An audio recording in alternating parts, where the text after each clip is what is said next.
सोलापूर जिल्हा मध्यवर्ती सहकारी बँकेच्या संचालक मंडळ निवडणुकीसाठी 1 जुलै 2026 ही अर्हता तारीख कट ऑफ डेट निश्चित करण्यात आली आहे। या तारखेच्या 3 वर्ष आधीपासून कायद्यातील निकष पूर्ण करणाऱ्या सहकारी संस्थांनाच मतदानाचा अधिकार मिळणार आहे।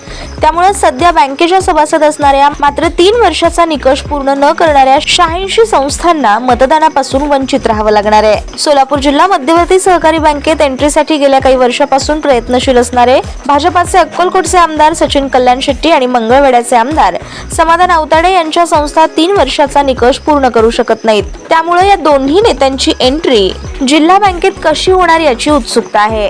गेल्या 3 वर्षात अनेक दुग्ध संस्था तसेच इतर सहकारी संस्था अवसायनात निघाल्या आहेत। या संस्थांनाही जिल्हा बँकेच्या निवडणुकीसाठी मतदान प्रतिनिधींचा ठराव करता येणार नाही।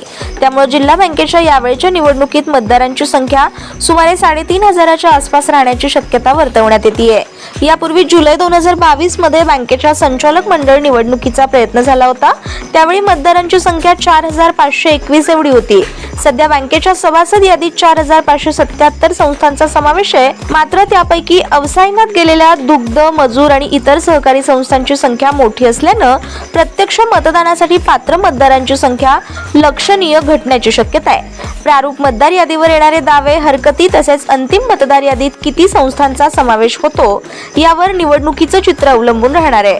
मतदार संख्या सुमारे 3,500च्या आसपास राहिल्यास निवडणूक अधिक खर्चिक होण्याची शक्यता व्यक्त होतीये।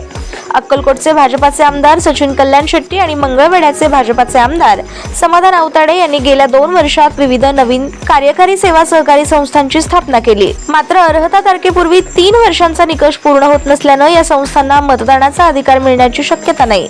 त्यामुळे या दोन्ही नेत्यांचे जिल्हा मध्यवर्ती सहकारी बँकेच्या संचालक मंडळात प्रतिनिधित्व कशा मार्गाने होणार याकडे लक्ष लागू नये। सोसायटी मतदारसंघातून संबंधित तालुक्यातील प्रस्थापित नेत्यांना संधी मिळण्याची शक्यता व्यक्त होतीये। तसेच महिला, अनुसूचित जाती आणि इतर मागासवर्गीय, भटक्या विमुक्त प्रवर्गासाठी राखीव असलेल्या 5 जागांवर कोणाची निवड होणार याबाबतही सहकार क्षेत्रात उत्सुकता आहे।